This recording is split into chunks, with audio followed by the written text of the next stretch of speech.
할렐루야. 제가 지난번에도 한번 말씀드린 적이 있었는데요. 저희 모임에서는 매주 토요일날 정기 모임을 갖습니다. 정기 모임에서 지난주까지 함께 모여서 북쉐어링을 했어요. 얼마 전에 우리 사랑하는 지체들과 함께 쉐어링을 하는 과정 속에서 유난히 저에게 부담이 되는 내용들이 있었습니다. 플랜 목사님께서 몇몇 교회에 있었던 내용들을 그 책에서 소개하고 있는데요. 어느 교회에서 아프리카 교회로 의료 봉사를 갔다고 합니다. 거기에는 에이즈 환자분들이 많이 계시대요. 그래서 특히 주사를 놓을 때 조심해야 된답니다. 만일 에이즈 보균자가 사용했던 그 주사 바늘이 다른 사람들에게 찔려지면 잘못하면 에이즈를 걸릴 수도 있기 때문에 그렇습니다. 그런데 이렇게 우려했던 일들이 현실로 일어난 거예요. 그것도 무려 2명에게나 이 에이즈 보균자에게 맞췄던 그 주사 바늘이 2명에게 찔렸대요. 이 바늘에 찔렸던 2분의 반응이 너무나도 신기합니다. 한번 들어보십시오. 다른 단원이 아니라 우리한테 이런 일이 생겨서 천만다행입니다. 봉사 클리닉을 통해서 한 영혼이라도 그리스도께 돌아온다면 이쯤은 아무 문제도 아닙니다. 이분들 지금 제정신입니까? 잘못하면 괜히 의료봉사로 갔다가 내가 지금 에이즈에 걸리게 될 판국에 한 영혼이라도 그리스도께 돌아온다면 이쯤은 아무 문제도 아닙니다. 또 인도네시아의 스마트라 섬 북부의 바탁족이라는, 탁구족도 아니고 바탁족이라고 그래요. 바탁족에 살고 있었대요. 이 부족에 어떻게 그리스도가 전파되었는지 소개해 주시는데요. 그 지역에 몇 년 전에 선교사 부부가 그 마을에 들어가서 복음을 증거했다고 합니다. 당시만 해도 그 주민들은 모두가 무슬림이었대요. 그들의 족장은 이 선교사 부부를 잡아서 무참히 토막으로 죽였대요. 이 얼마나 처참한 죽음입니까? 이렇게 잔인하게 죽이는 부족이면 안 가야 되는 거잖아요. 그리고 나서 얼마 후에 몇 년 후에 또 다른 선교사님이 들어가셔서 그곳에 그리스도의 복음을 증거했대요. 그랬더니 글쎄 하나님께서 그 선교사님을 통해서 역사하셔서 지금은 무려 300만 명 이상의 크리스천이 그 보족 가운데 주님을 섬기고 있다고 합니다. 여러분, 이 두 사건이요, 에이즈 환자에게 놨던 주사바늘이 내 몸에 찔려 자칫하면 내가 에이즈에 걸릴 수 있었던 2분, 또 무슬림 지역으로 목숨 걸고 그 부족으로 나아가셔서 자신의 몸이 토막나 순구하셨던 선교사님 부부, 또 이 사실을 아시면서까지 그 지역으로 다시 들어가셔서 그리스도의 복음을 증거하셨던 선교사님, 이 두 가지 내용들을 생각하면서 저와 여러분들이 오늘 읽은 본문 말씀이 갑자기 떠올랐어요. 그 중에서 또 18절하고 19절 말씀이 떠올랐거든요. 한번 들어보십시오. 내가 진실로 진실로 내게 이르노니 젊어서는 네가 스스로 띠띠고 원하는 곳으로 다녔거니와 늙어서는 내 팔을 벌리리니 남이 내게 띠띠우고 원치 않은 곳으로 데려가리라. 이 말씀을 하심은 베드로가 어떠한 죽음으로 하나님께 영광을 돌릴 것을 가리키심이로라. 이 말씀을 하시고 베드로에게 이르시되 나를 따르라 하시니. 여러분, 이 말씀이 무슨 말입니까? 베드로가 젊었을 때에는 스스로 띠띠어서 자기 자신이 하고 싶은 대로 자기 자신의 정욕과 욕심에 이끌려 살았지만 이제는 주님의 뜻 가운데 하나님께 영광 돌려 드리며 산다는 것을 의미합니다. 여기까지는 좀 봐줄만 하죠. 내가 원하고 좋아하는 일 열심히 해서 주님께 영광 올려드리면 얼마나 좋습니까? 그런데요, 여러분, 18절 말씀에 내 팔을 벌려서, 그리고 19절 말씀에 어떠한 죽음으로, 내 팔을 벌려서 어떠한 죽음으로, 이 단어를 연결시켜 보십시오. 무엇이 생각나십니까? 십자가 위에서 죽음. 예수님께서 십자가 고난을 통해 하나님께 영광 돌려드린 것처럼 베드로도 팔 벌려서 죽는 것, 바로 십자가에서 죽는 것을 의미합니다. 여러분, 십자가 밖도 아니고 십자가 아래도 아니고요. 십자가 위에서. 십자가 위에서 죽는다는 것은 십자가를 그저 내가 감상하고 감동하는 삶이 아닙니다. 자동차에 물고기 모양만 붙이고 아무 생각 없이 사는 인생이 아니라는 것이죠. 예수님처럼 그 십자가 위에서 죽는 것을 의미해요. 여러분, 좀 전에 말씀드렸던 이 두 가지 사건과 예수님께서 베드로에게 명령하신 이 말씀이 오버랩되지 않습니까? 제가 소개드렸던 이 두 사건에 소개되었던 그분들이 베드로처럼 십자가에서 죽는 삶을 산 건 아닐까요?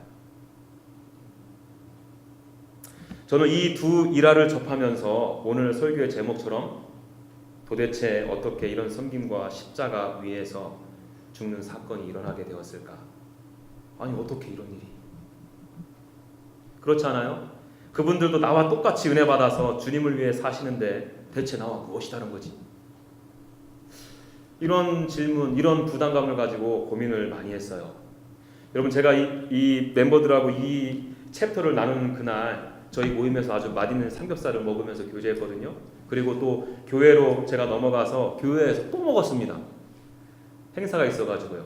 몸은 모임에 있었고 교회에 있었고 입은 먹기만 했는데 제 머릿속은 온통 이 질문으로 가득 차 있었어요.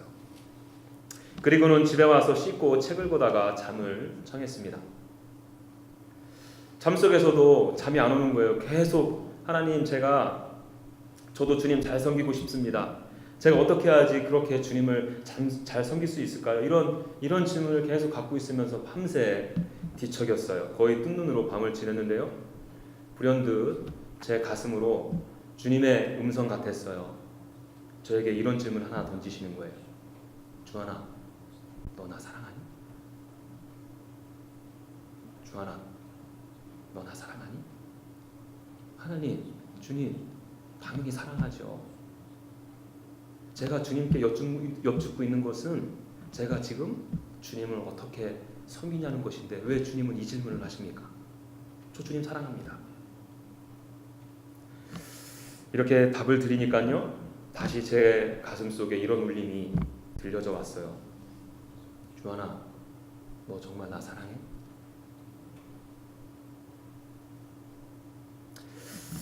여러분, 이 마지막 예수님의 질문 앞에서 저는 잠을 더 이상 청할 수가 없었어요. 그래서 1층에 있는 서재로 내려가서 오늘 본문 말씀을 폈습니다.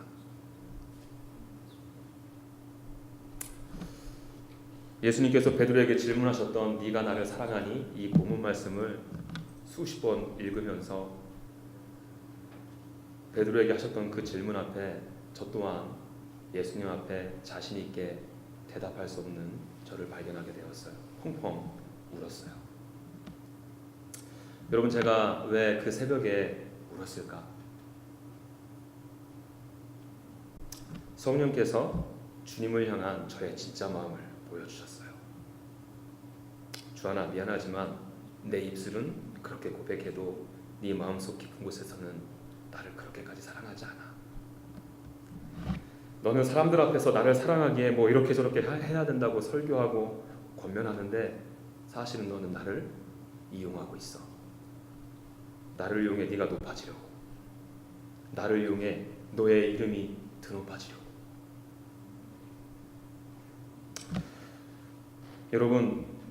여러분들은 예수님의 이 질문 앞에 어떻게 대답하실 수 있으세요? 너 정말 나를 사랑하니? 19세기 남아프리카의 성자로 불리는 앤드류 머레이라는 분이 계세요.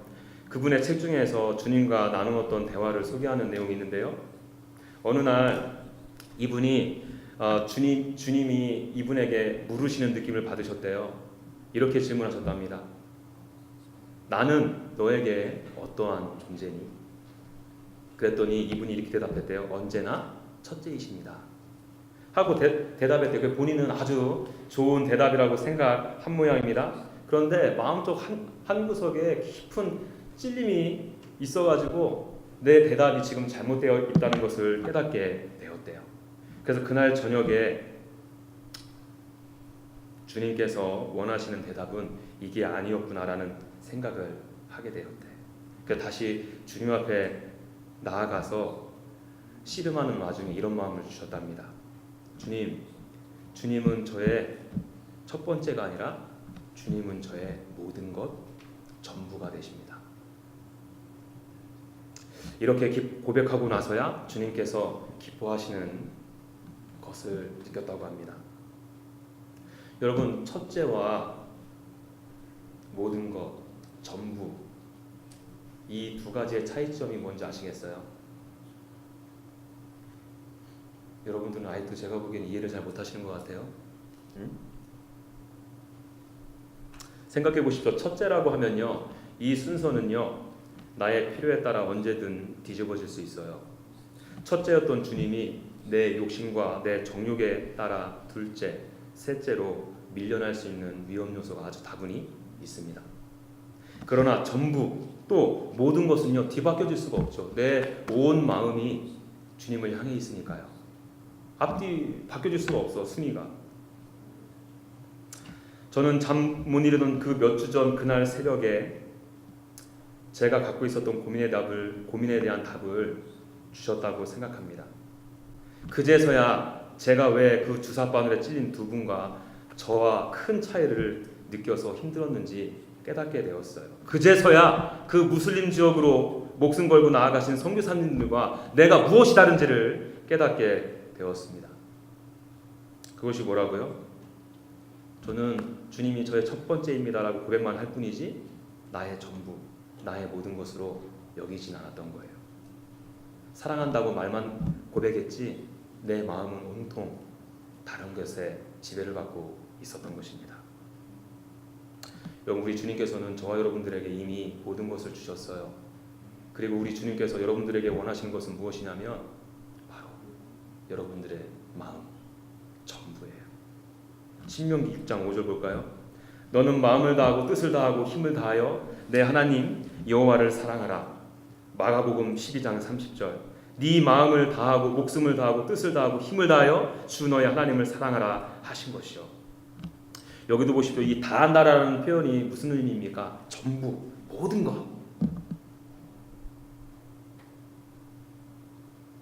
여러분, 베드로 보세요. 주님께서 먼저 베드로에게 양을 치라고 하지 않으셨어요. 그 사명을 감당하기 위해 너의 십자가를 지고 십자가 위에서 죽으라고 먼저 명하지 않으셨습니다.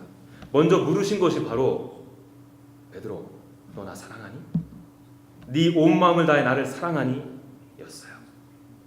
여러분, 이 사랑의 뿌리가 되어야지, 이 사랑이 우리가 주님을 섬기는 뿌리가 되어야죠. 양도 칠 수 있는 것이고 팔도 벌려 나에게 주어진 십자가 위에서 죽을 수도 있는 것입니다. 다시 한번 여러분들에게 묻습니다. 또 저에게. 아니, 지금 이 시간에, 이 순간에 성령 하나님께서 여러분들의 가슴을 두드리며 물으시고 계세요. 얘야, 너 나 사랑해?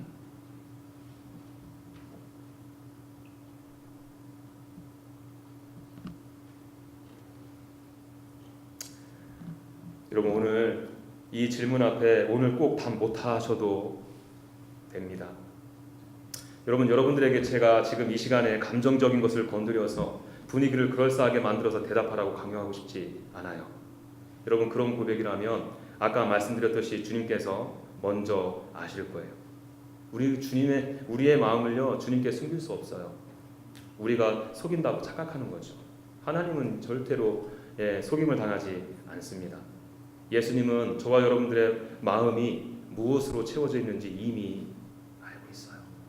여러분들의 마음에 무엇이 전부인지 알고 계세요. 여러분, 우리 정말 이 베드로에게 하신 이 질문을 우리 결코 가볍게 여겨서는 안 돼요. 쉽게 대답할 수도 없어요. 이 대답은요, 내 가슴 속에서 터져나오는 고백이어야 합니다. 주님, 제가 정말 주님 사랑합니다. 주님이 저의 모든 것 전부가 되십니다. 라는 고백이 성령님의 도우심으로 고백되어져야 합니다. 이 부분이 정리가 안 되면 주님을 사랑하고 따르는 신앙생활을 할 수 없어요. 형식에 매어서 종교생활을 할 수밖에 없습니다. 그저 껍데기로밖에 살아갈 수 없는 거죠. 저는 여러분들 사랑하는 마음으로 간절하게 부탁하고 싶어요. 내가 교회 얼마 다녔네, 교회에서 무엇을 섬기네 중요하지 않아요. 여러분들의 마음은, 온 마음이 지금 주님을 향해 있어요. 주님 정말 사랑하세요? 이 부분에 대해서 여러분들 씨름하시고 주님께서 주시는 강력한 사랑의 메시지로 들으시고 믿음으로 반응하셔서 주님, 제가 주님 정말 사랑합니다. 내 온 마음을 드립니다. 나의 생명을 드립니다. 이 고백이 저와 여러분들의 심령 가운데 터져나오기를 간절히 소망합니다. 여러분, 이 주님의 이런 질문에 우리가 온전하게 대답하기 위해서 우리에게도 좀 필요한 게 있을 것 같아요. 그것이 뭔가 하면요, 식탁의 교제를 통해 나를 향한 주님의 사랑을 깊이 경험하는 것입니다. 오늘 본문 말씀 15절 초반절에 보면요, 그들이 조반을 먹은 후에라는 설명이 있어요. 쉽게 말해서 예수님과 함께 베드로와 나머지 제자들이 함께 아침 식사를 했다는 의미죠. 예수님과 함께 식사를 한다는 것이 제자들에게는 얼마나 뻘쭘한 일인지 몰라요. 왜 그렇죠? 베드로는요, 이 사건이 있기 전에 예수 그리스도를 구주로 그리스도로 시인했어요. 예수님을 위해 목숨까지 바치겠다고 아주 떵떵대고 큰 소리까지 쳤던 제자였습니다. 그런데 닭이 울기 전에 3번이나 예수님을 부인했어요. 오히려 저주했습니다. 아울러서 예수님께서 부활하신 사건을 온전히 믿지도 못했어. 그 절망감과 그 실패감에 휩싸여서 사람을 낚는 어부에서 다시 물고기를 낚는 어부로 되돌아갔습니다. 그럼 이런 상황 가운데 주님 앞에 선다는 것이 얼마나 어색하고 뻘쭘합니까? 얼마나 민망하고 무안해. 그럼에도 불구하고 우리 주님은 그 새벽에 제자들에게 먼저 찾아가 주셨어요. 그리고는 그들을 부인하고 예수님을 부인하고 예수님으로부터 도망갔던 그 제자들을 위해서 식사를 친히 준비해 주십니다. 그러고서 아름다운 식탁의 교제를 나누죠. 베드로는 이 식탁의 교제 가운데 그의 마음이 완전히 녹아져 내려버린 거예요. 이 식탁의 교제를 통해서 주님의 깊은 사랑을 깨닫게 된 것입니다. 여러분, 우리도 마찬가지 아닙니까? 주님 앞에 서기가 어색할 때 솔직히 많이 있지 않아요? 내가 주님 앞에 믿음의 고백을 했는데 나의 삶의 모습은 믿음의 고백과는 전혀 상관없는 삶이 보여질 때 얼마나 힘들고 괴롭습니까? 이 땅에서 하나님의 자녀로 살아간다지만 이 세상이 주는 좌절감과 실패감으로 인해 내가 얼마나 지치고 힘들 때가 많이 있어요. 또 우리는 얼마나 이 큰 고독과 외로움 속에서 이 세상 가운데 살아가고 있습니까? 이때 우리에게 중요한 것은 식탁의 교제, 주님과의.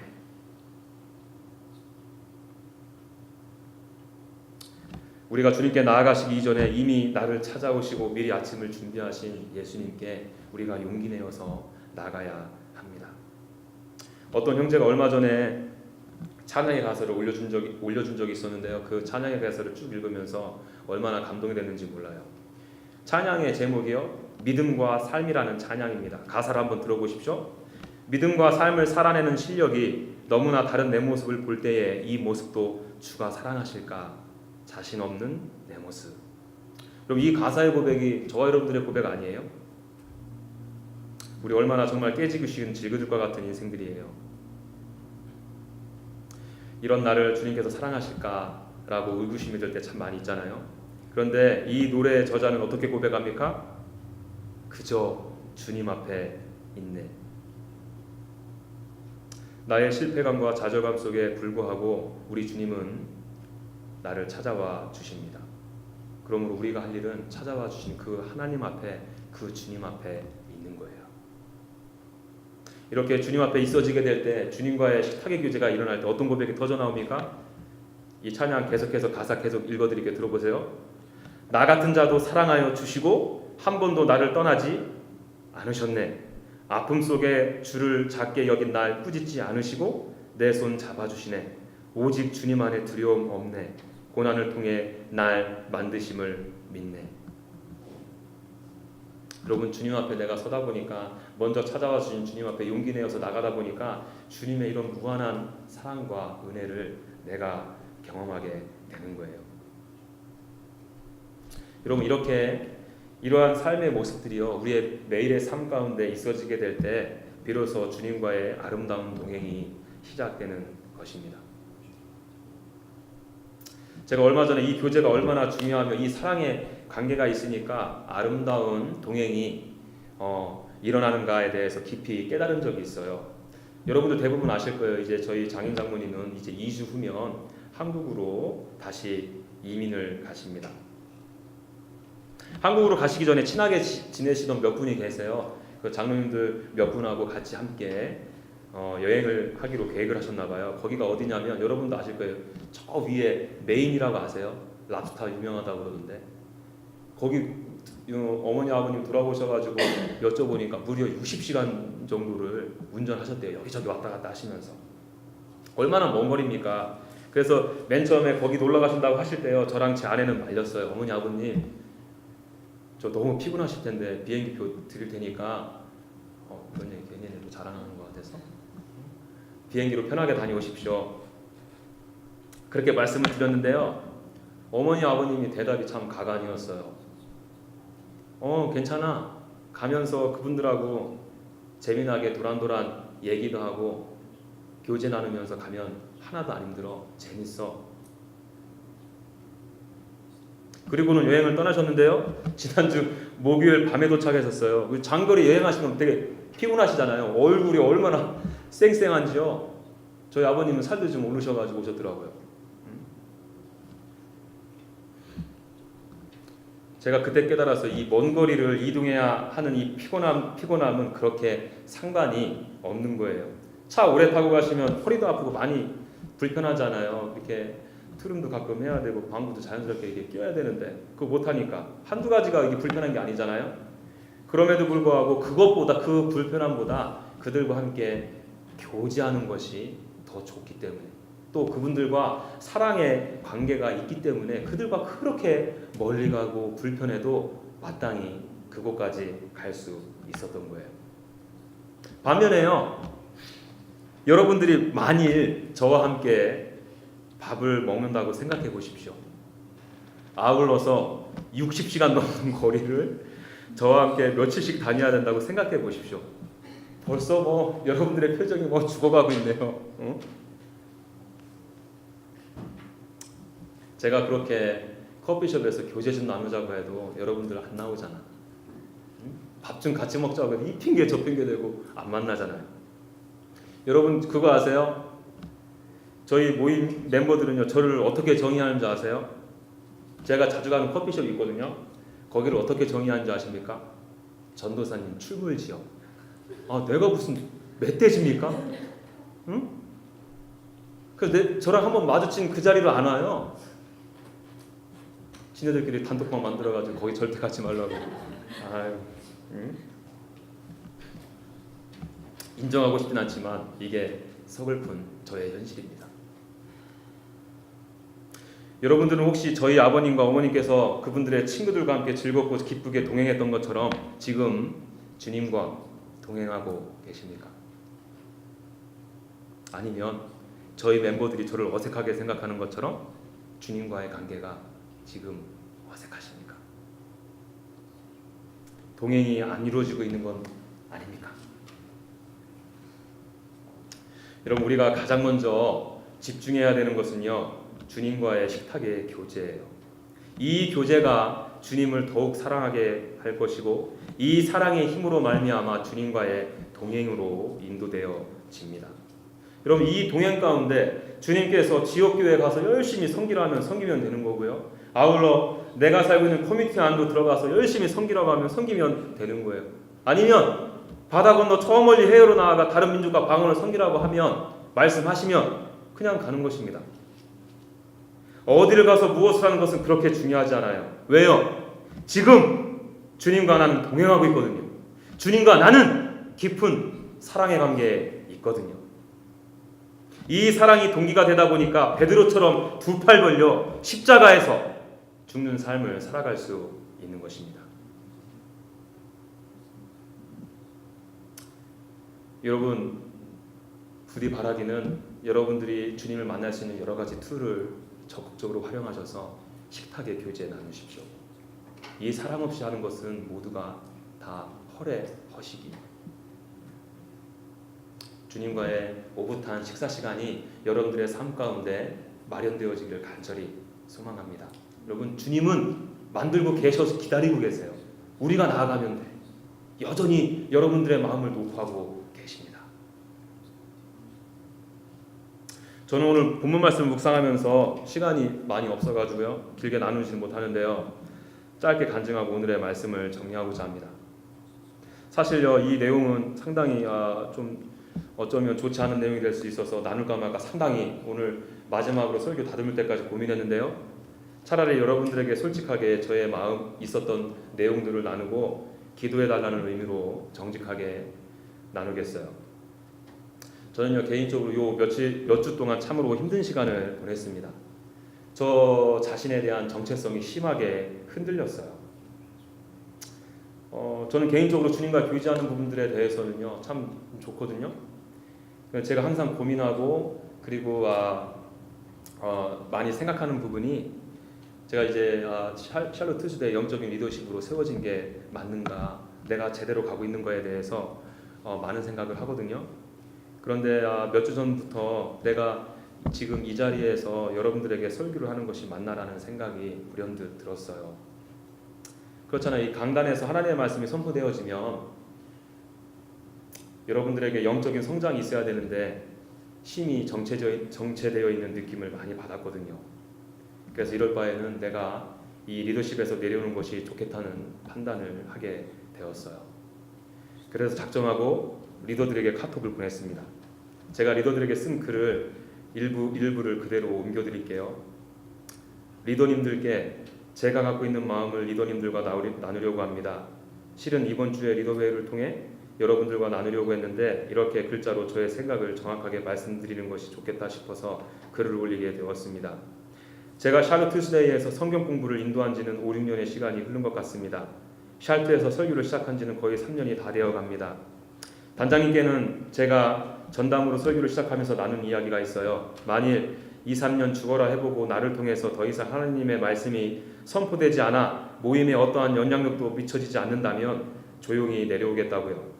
지금이 그때인 것 같습니다. 몇 주 전부터 모임이 심하게 정체되어 있는 듯한 생각을 하게 되었어요. 모임의 방향성도 잃어가고 정체성도 잃어가고 저부터가요. 마치 망망대해에서 혼자 노젓고 있는 듯한 극심한 외로움을 느낍니다. 외롭고 두려운 마음이 듭니다. 중간 생략하고요. 이제 저는 물러날 때가 되었다고 생각해요.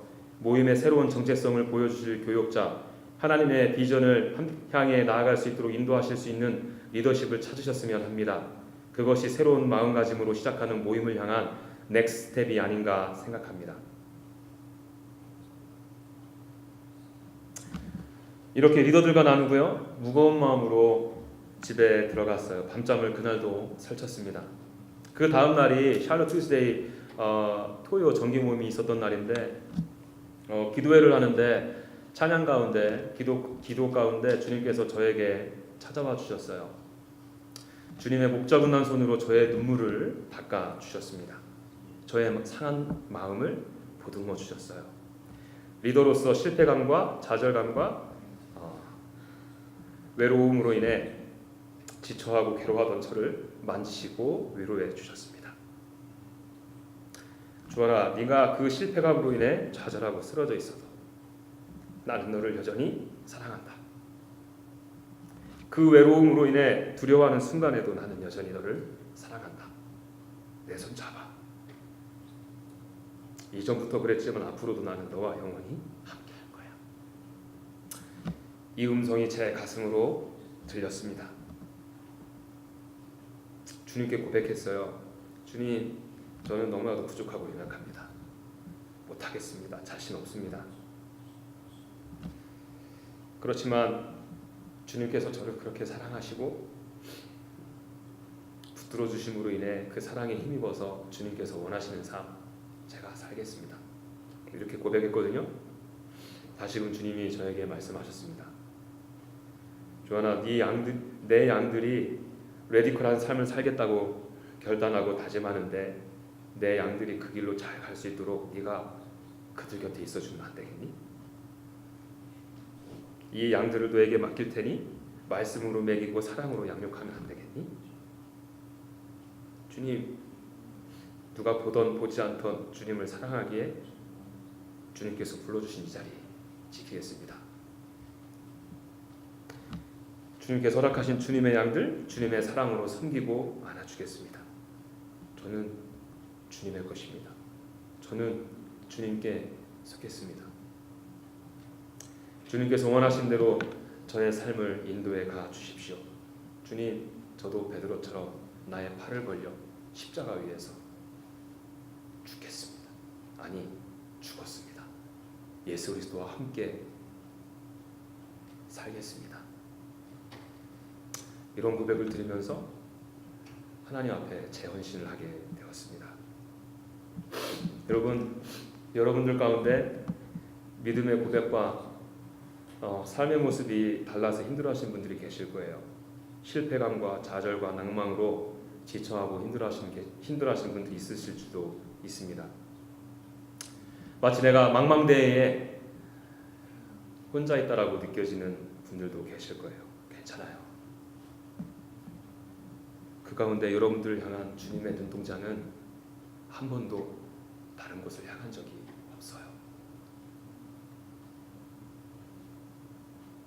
지금도 여러분들의 심령 가운데 먼저 오셔서 식사를 준비하시고 고기를 맛있게 구워 놓으셨습니다.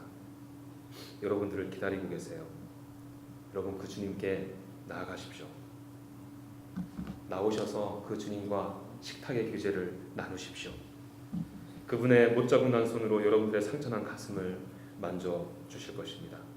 여러분들이 흐르는 눈물을 그분의 손으로 닦아 주실 거예요.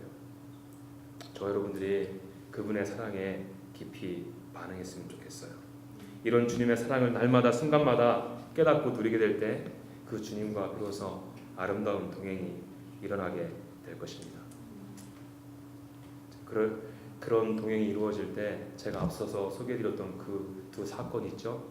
그것이 여러분들의 삶 가운데 리얼리티로 드러나게 될 거예요. 주님의 사랑 깨닫지 못하면 그 부분 절대 할 수 없어요. 내가 주님을 사랑한다는 이 고백이 내 가슴에서 터져나오는 고백이 아니고 나의 마음이 온 마음이 주님을 사랑하지 못하면 그렇게 할 수 없어요. 우리는 그저 입으로만 고백하는 거예요. 얘들아, 나 사랑하니? 이 질문 앞에 여러분들 가슴 속에서 터져나오는 고백이 성령님의 조명하심으로 일어나기를 간절히 소망합니다. 우리 그 마음으로 하나님 앞에 기도하며 나아가십시다.